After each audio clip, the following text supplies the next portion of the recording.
నమస్కారం అందరికి. ఇప్పుడు మనం డిగ్రీ ఫస్ట్ ఇయర్ వాళ్ళకి సెకండ్ సెమ్ లో ఫైనాన్షియల్ అకౌంటింగ్ 2 అనే సబ్జెక్ట్ లో కన్సైన్మెంట్ అకౌంట్స్ అనే లెసన్ చూస్తున్నాం, అంటే సెకండ్ లెసన్ చూస్తున్నాము.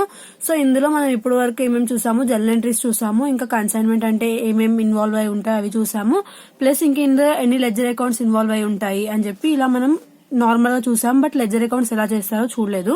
సో ఇది చెప్పే ముందు నేను ఫస్ట్ ఒకసారి జర్నల్ ఎంట్రీస్ ఎలా ఒకసారి మళ్ళీ రిపీట్ చేద్దాం అనుకుంటున్నాను, సో దట్ మనము లెడ్జర్ అకౌంట్స్ చేసేటప్పుడు ఈజీ అవుతుంది అని చెప్పి. సో ఇప్పుడు మనకి లెడ్జర్ అకౌంట్స్ ఎన్ని ఉన్నాయి, కన్సైన్మెంట్, కన్సైనీ, ఇంకా జిఎస్సి.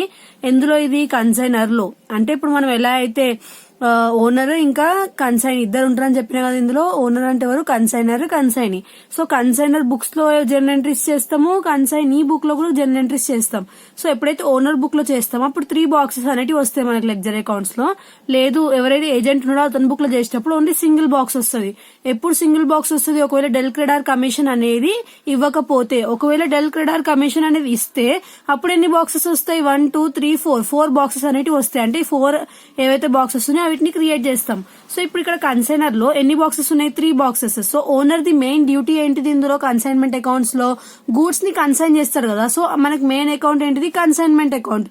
సో కన్సైన్మెంట్ అకౌంట్ నేను ఏమని చెప్పిన, నామినల్ అకౌంట్స్ అని చెప్పిన. నామినల్ అకౌంట్ లో మనం ఏం చేస్తాము, ఏవైతే లాసెస్ ఉన్నాయో అవన్నిటి డెబిట్ చేస్తాం, ఏవైతే ఇన్కమ్స్ ఉన్నాయో అవన్నిటిని క్రెడిట్ చేస్తాం. సో ఇప్పుడు మీరు ఏదైతే ఎంట్రీ రాస్తున్నారో అందులో ఒకవేళ మీకు ఏదైనా లాస్ ఉందనుకోండి, అప్పుడు మనం ఏం చేయాలి, కన్సైన్మెంట్ అకౌంట్ అనేది మనం ఏం చేయాలి, లాస్ ఉంటే డెబిట్ చేయాలి. లేదు ఇన్కమ్ ఉంటే ఆ ఎంట్రీలో ఏం చేయాలి, కన్సైన్మెంట్ అకౌంట్ ని క్రెడిట్ చేయాలి.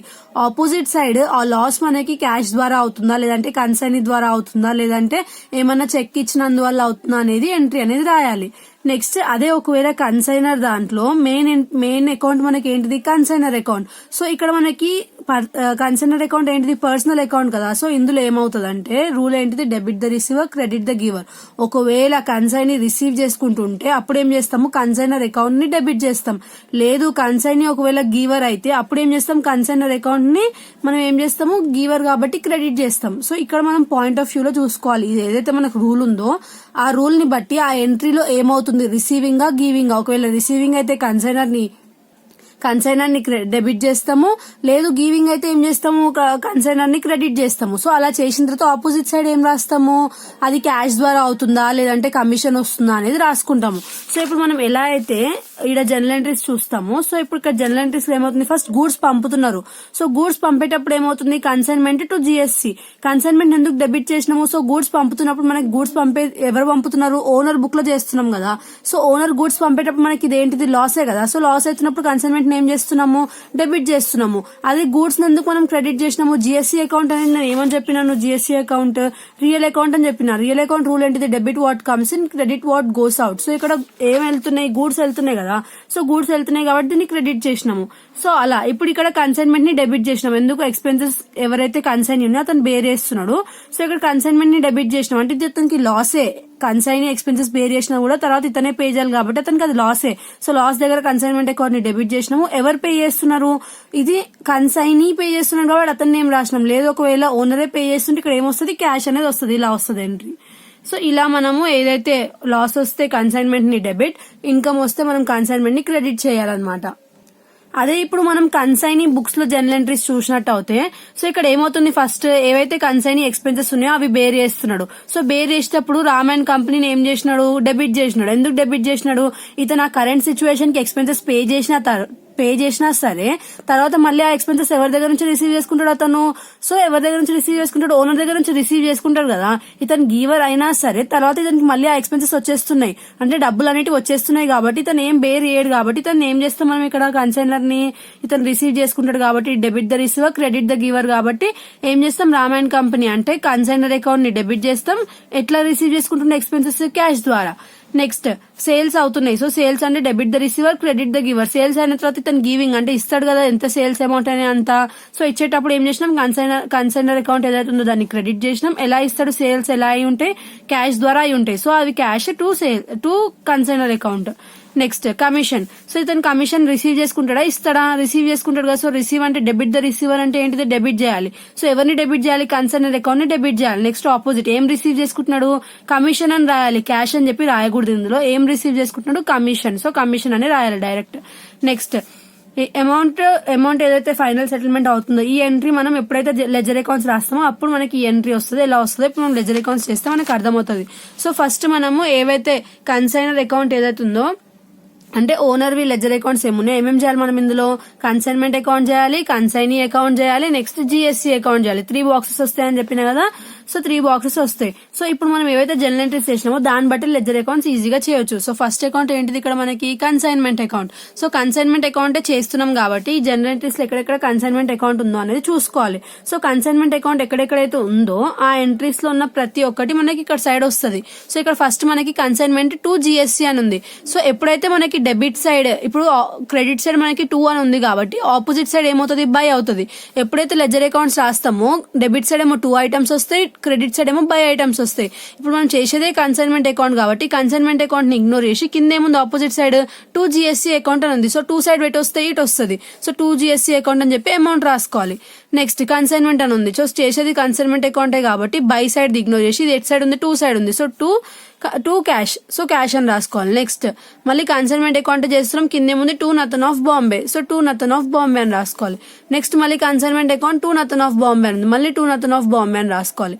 నెక్స్ట్ మళ్ళీ నథన్ ఆఫ్ బాంబే 2 కన్సైన్మెంట్ అని ఉంది. ఇక్కడ 2 కన్సైన్మెంట్ ఉంది, మనం చేసేది కన్సైన్మెంట్ అకౌంట్ కాబట్టి దీన్ని ఇగ్నోర్ చేసి బై సైడ్ ఏముంది, బై నథన్ ఆఫ్ బాంబే ఉంది. So by Nathan of Bombay అని రాసుకొని ఈ అమౌంట్ అనేది రాసుకోవాలి. నెక్స్ట్ ఏముంది ఎంట్రీ, ఇక్కడ వరకు చేసేసినాం కదా. సో ఇక్కడ వరకు ఎంట్రీస్ అన్ని అయిపోయినాయి. నెక్స్ట్ ఏదైతే మనకి ప్రాఫిట్ ఉంది ఇంకా ఫైనల్ సెటిల్మెంట్ ఉంది దానికోసం మనం ఆగాలి. ప్రాఫిట్ కోసము, ఫైనల్ సెటిల్మెంట్ కోసము, ఇంకా జిఎస్సి కోసం, అవి మనం లెజర్ అకౌంట్ సాల్వ్ చేసేటప్పుడు వస్తాయి.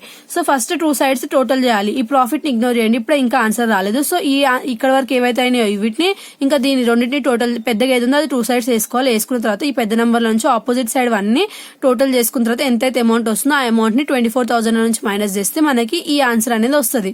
సో ఈ ఆన్సర్ వస్తుంది. ఒకవేళ ఇట్ సైడ్ గనక తక్కువ ఉంటే అప్పుడు ఏమవుతుంది, ఇట్ సైడ్ వస్తే అది లాస్ అవుతుంది. ఇట్ సైడ్ గనక తక్కువ ఉంటే అది ఏమవుతుంది, ప్రాఫిట్ అవుతుంది. సో ఇప్పుడు మనకి ఇట్ సైడ్ తక్కువ వచ్చింది. సో ఇప్పుడు ఇది ఏమన్నట్టు, ప్రాఫిట్ అన్నట్టు, ప్రాఫిట్ ఆన్ కన్సైన్మెంట్ అయింది ఇక్కడ మనకి. సో అమౌంట్ అనేది రాసుకోవాలి. ఈ 24,000 నుంచి ఈ 4 అమౌంట్స్ మైనస్ చేస్తే ఇది వస్తుంది అనమాట. సో వచ్చిన తర్వాత ఇప్పుడు మనకి ప్రాఫిట్ ఎంట్రీ వచ్చింది. సో ఇక్కడ 2 ప్రాఫిట్ అని వచ్చింది. సో ఆపోజిట్ సైడ్ ఏం ఎంట్రీ ఉంటుంది, ఆబ్వియస్ గా మనం చేసేది కన్సైన్మెంట్ అకౌంట్ కదా. సో బై కన్సైన్మెంట్ అని ఉంటుంది కదా. సో నార్మల్ గా కన్సైన్మెంట్ అని రాసుకోవాలి ఇక్కడ. So consignment 2 profit and loss అనేది ఎంట్రీ మనకి. సో ఇక్కడ ఏమవుతుంది, మనకి ప్రాఫిట్ అనేది వచ్చింది. నెక్స్ట్ బాక్స్ ఏంటిది, నథన్ ఆఫ్ బాంబే అంటే కన్సైనీ అకౌంట్ చేయాలి. కన్సైనీ అనే దగ్గర డైరెక్ట్ కన్సైనీ అకౌంట్ అని రాయకూడదు, ఎందుకంటే మనకు నేమ్ మెన్షన్ చేసారు కాబట్టి నేమ్ తీసుకోవాలి. సో ఇక్కడ మనం నథన్ ఆఫ్ బాంబే ఏమేమి ఎంట్రీస్ ఉన్నాయో జనరల్ ఎంట్రీస్ చూసుకోవాలి. సో ఎన్ని ఉన్నాయి, 1 2 3. సో 3 ఉన్నాయి అనమాట. నథన్ ఆఫ్ బాంబే దగ్గర ఆపోజిట్ సైడ్ ఏముంది, బై కన్సైన్మెంట్ అని ఉంది. సో ఇక్కడ ఏం రాసుకుంటాం, బై కన్సైన్మెంట్ రాసుకుంటాం. నెక్స్ట్ ఏముంది, కన్సైన్మెంట్ 2 నథన్ ఉంది. సో ఇక్కడ కూడా బై కన్సైన్మెంట్ అని ఉంది. సో బై కన్సైన్మెంట్ అని రాసుకుంటాం. నెక్స్ట్ మళ్ళీ ఇక్కడ బై నథన్ ఆఫ్ బాంబే ఉంది, 2 కన్సైన్మెంట్ ఉంది. So by Nathan of Bombay account చేస్తున్నాం కాబట్టి ఇప్పుడు మనం ఏం రాసుకోవాలి, 2 కన్సైన్మెంట్ అని రాసుకోవాలి. సో ఇదంతా రాసుకున్న తర్వాత 2 సైడ్స్ టోటల్ చేయాలి. 2 సైడ్స్ టోటల్ చేసిన తర్వాత ఏది పెద్ద ఉందో ఆ 2 సైడ్స్ రాసుకొని ఆ పెద్ద నంబర్ నుంచి చిన్న నంబర్ మైనస్ చేస్తే ఇట్ సైడ్ తక్కువ వస్తుంది, ఇట్ సైడ్ తక్కువ వస్తుంది కాబట్టి ఇట్ సైడ్ రాసుకుంటే అప్పుడు మనకి ఈ అమౌంట్ ఏంటిది, లాస్ట్ కి ఇది ఫైనల్ సెటిల్మెంట్ అమౌంట్ అనమాట. సో ఇది మనకి మళ్ళీ ఎంట్రీ వచ్చింది ఇక్కడ. సో ఇప్పుడు మనకి ఇది ఎక్కడ సైడ్ ఉంది, క్యాష్ అనేది బై సైడ్ ఉంది, అంటే ఇది డెబిట్ సైడ్ ఉన్నట్టు జనరల్ ఎంట్రీస్ లో. బై సైడ్ అంటే పైన సైడే కదా, సో బై సైడ్ ఉన్నట్టు. సో ఇది ఏమవుతుంది, నథన్ ఆఫ్ బాంబే అనేది 2 సైడ్ కి వస్తుంది. So cash account 2 Nathan of Bombay account అనేది మనకి ఫైనల్ సెటిల్మెంట్ ది entry. Next last ledger account ఏంటి మనకి, GSC account. So GSC account లో మనం ఏం చెప్పుకున్నాము, ఏదైతే అమౌంట్ ఉందో లాస్ట్ కి అది మనం ఎక్కడ ట్రాన్స్ఫర్ చేస్తాం, ట్రేడింగ్ ఆర్ పర్చేజ్ అకౌంట్ కి ట్రాన్స్ఫర్ చేస్తాం అని అనుకున్నాం. సో 2 ట్రేడింగ్ అకౌంట్ అని రాసుకొని ఏదైతే 10,000 ఉందో దాన్ని ట్రాన్స్ఫర్ చేస్తాం అనమాట. సో ఇక్కడ by consignment account, by consignment account అని ఎందుకు రాసుకున్నాం అంటే ఇప్పుడు ఇక్కడ ఫస్ట్ ఎంట్రీ చూడండి, బై కన్సైన్మెంట్ 2 జిఎస్సి అకౌంట్. ఇప్పుడు మనం జిఎస్సి అకౌంట్ చేస్తున్నాం కాబట్టి సో ఈ ఎంట్రీస్ ఎక్కడ ఇంకా జిఎస్సి అకౌంట్ లేదు, ఫస్ట్ ఎంట్రీలో మాత్రమే గూడ్స్ పంపుతారు కాబట్టి అక్కడ ఒకటే దగ్గర జిఎస్సి అనేది ఉంటది. సో ఇక్కడ 2 జిఎస్సి ఉంది కాబట్టి జిఎస్సి అకౌంట్ లో మనకి ఏమొస్తుంది, బై కన్సైన్మెంట్ అని వస్తుంది. సో బై కన్సైన్మెంట్ అని చెప్పి రాసుకోవాలి. రాసుకొని ఎంత ఉంది అమౌంట్, 10,000. సో ఆ 10,000 వేసుకోవాలి. వేసుకున్న తర్వాత ఇక్కడ 2 సైడ్స్ 10,000 అని రాసేసుకోవాలి. సో రాసేసుకున్న తర్వాత ఇట్ సైడ్ ఏం ఎంట్రీ వస్తుంది అంటే వాళ్ళు ఏమన్నారు, మనకి ఏదైతే మనకి ఈ అమౌంట్ ఉందో దాన్ని ట్రేడింగ్ ఆర్ పర్చేజెస్ కి ట్రాన్స్ఫర్ అనేది చేయమన్నారు. సో మనం ఇక్కడ ఏం చేద్దాం, ట్రేడింగ్ కి ట్రాన్స్ఫర్ చేసేద్దాం. సో 2 ట్రేడింగ్ అని రాసుకుని 10,000 అని రాసుకుంటే ఇక్కడ టాలీ అయిపోతుంది. సో ఇది మనకి కన్సైనర్ ది లెడ్జర్ అకౌంట్స్ అనమాట. నెక్స్ట్ కన్సైన్ ఇది. సో కన్సైన్ ఇది ఇక్కడ డెల్ క్రెడిట్ కమిషన్ అలౌ చేయనప్పుడు ఎన్ని బాక్సెస్ వస్తాయి, ఓన్లీ సింగిల్ వస్తుంది. అది ఏమని వస్తుంది, కన్సైనీ బుక్స్ లో కన్సైనర్ అకౌంట్ అనేది వస్తుంది. సో ఇప్పుడు కన్సైనర్ అకౌంట్ చేస్తున్నాం కాబట్టి సో ఇక్కడ మనం ఏం చేయాలి, లెడ్జర్ అకౌంట్స్ లో ఎక్కడైతే కన్సైనర్ నేమ్ ఉందో అది ఇగ్నోర్ చేసి ఆపోజిట్ సైడ్ ఏమేమి ఉన్నాయో అవి రాయాలి. సో ఫస్ట్ దాంట్లో ఏముంది 2 క్యాష్ అని ఉంది. సో 2 క్యాష్ రాసుకుంటాం. నెక్స్ట్ సెకండ్ ఎంట్రీలో ఏముంది 2 రామ్ అండ్ కంపెనీ ఉంది. సో చేసేది రామ్ అండ్ కంపెనీ అకౌంటే కాబట్టి ఆపోజిట్ సైడ్ ఏముంది బై క్యాష్ అని ఉంది. సో బై క్యాష్ అనేది తీసుకోవాలి. Next Ram and company 2 commission, Ram and company account చేస్తున్నాం కాబట్టి దీన్ని ఇగ్నోర్ చేసి ఏదైతే కమిషన్ ఉందో అది రాసుకోవాలి. So 2 commission. Next Ram and company 2 cash, Ram and company అకౌంటే చేస్తున్నాం కాబట్టి అంటే కన్సైనర్ అకౌంట్ చేస్తున్నాం కాబట్టి సో ఆపోజిట్ సైడ్ ఏముంది 2 క్యాష్ అని ఉంది. సో అది రాసుకోవాలి. సో రాసుకున్న తర్వాత ఒకవేళ లాస్ట్ ఫైనల్ సెటిల్మెంట్ అమౌంట్ అంటే దీనికోసం ఆగుతా అంటే ఆగొచ్చు, ఈడ వరకు చేసి ఆగండి. సో చేసిన తర్వాత ఇది ఎంట్రీని ఇగ్నోర్ చేయండి ఇప్పటికైతే. సో ఇది రాసుకోండి 2 సైడ్స్ పెద్ద అమౌంట్ రాసుకున్న తర్వాత 24,000 నుంచి రెండింటిని మైనస్ చేస్తే అప్పుడు మనకి ఎట్ సైడ్ తక్కువ ఉంది అమౌంట్ ఇక్కడే కదా. సో ఇక్కడే ఎంట్రీ అనేది వస్తుంది. సో ఆ ఎంట్రీకి మనం ఏమని రాయాలి 2 క్యాష్ అకౌంట్ అని రాసి ఫైనల్ సెటిల్మెంట్ అని రాసుకోవాలి. సో ఇది 2 క్యాష్ కాబట్టి ఆపోజిట్ సైడ్ మనకి ఏముంది by Ram and co, so Ram and company. So by Ram and company అని చెప్పి ఇక్కడ ఉంది కదా. సో అది మనము ఇక్కడ రాసుకోవాలన్నమాట ఫైనల్ సెటిల్మెంట్ ఎంట్రీ. సో ఇలా మనం ఏదైతే కన్సైనర్ అకౌంట్ ఉందో దాన్ని కన్సైనీ బుక్స్ లో చేయాలన్నమాట. కన్సైనర్ అకౌంట్ కదా, సో ఓనర్ అకౌంట్ లోనే చేసేద్దామంటే కాదు, ఓనర్ కన్సైనీ చేస్తాడు, కన్సైనీ ఓనర్ ది చేస్తాడు అనమాట. సో ఏవైతే మీరు ఇక్కడ ఎంట్రీస్ లో బాక్సెస్ ఉన్నాయో సో ఇవి మనం పక్కగా నేర్చుకుంటే మనము జనరల్ ఎంట్రీస్ రాసేసి ఆ తర్వాత ఏవైతే లెడ్జర్ అకౌంట్స్ ఉన్నాయో జనరల్ ఎంట్రీస్ చూసి రాస్తే సరిపోతుంది అనమాట. సో ఇక్కడ మనం ఫస్ట్ ఏమున్నాయి consignment, consignee, GSC ever books లో, ఓనర్ బుక్స్ లో. అదే కన్సైనీ బుక్స్ లో ఒకవేళ డెల్ క్రెడర్ కమిషన్ ఇవ్వకపోతే ఓన్లీ కన్సైనర్ వస్తుంది, ఓనర్ ఒక్కటే వస్తుంది. లేదు డెల్ క్రెడర్ కమిషన్ అనేది ఇచ్చిండ్రు అంటే బ్యాడ్ డెట్స్ ఇంకా క్రెడిట్ సేల్స్ అనేటివి అవుతున్నాయి అంటే అప్పుడు ఏం ప్రిపేర్ చేస్తాడు, ఓనర్ అకౌంట్ ప్రిపేర్ చేస్తాడు, కన్సైన్మెంట్ డెటార్స్ అంటే ఉద్దరు తీసుకున్న వాళ్ళది ప్రిపేర్ చేస్తాడు, బ్యాడ్ డెట్స్ ఎంత ఆ అకౌంట్ ప్రిపేర్ చేస్తాడు, లాస్ట్ కి దాని కమిషన్ ఎంత రిసీవ్ చేసుకుంటే అది కూడా ప్రిపేర్ చేస్తాడు అనమాట. సో ఇక్కడ మీకు డౌట్ రావచ్చు, ఇక్కడ కమిషన్ ప్రిపేర్ చేసినప్పుడు ఈ ఒకవేళ నార్మల్ గా డెల్ క్రెడర్ కమిషన్ ఇవ్వకపోయినా ఆర్డినరీ కమిషన్ కి కూడా మరి బాక్స్ వేసుకోవచ్చు కదా, ఎందుకు ఇక్కడ ఓన్లీ కన్సైనర్ కి వేసినారు, కమిషన్ ఎందుకు వేయలేదు, సింగిల్ ఎందుకు ఉంది అని డౌట్ రావచ్చు. ఇక్కడ ఎందుకంటే ఆర్డినరీతో పాటు స్పెషల్ కూడా వస్తుంది కాబట్టి ఇక్కడ మనం సపరేట్ గా కమిషన్ ని చూపిస్తాం అనమాట. ఇక్కడ ఓన్లీ సింగిల్ గా ఆర్డినరీ కాబట్టి ఇక్కడ మనం ఏం చేస్తాము, నార్మల్ గా ఆర్డినరీ ఇస్తే ఇలా నార్మల్ గా జనరల్ ఎంట్రీస్ రాసుకునేటప్పుడు ఎంట్రీ వస్తుంది కదా. సో ఇక్కడ మనకి ఏమొచ్చింది కమిషన్ కి entry consignment account to Nathan of Bombay.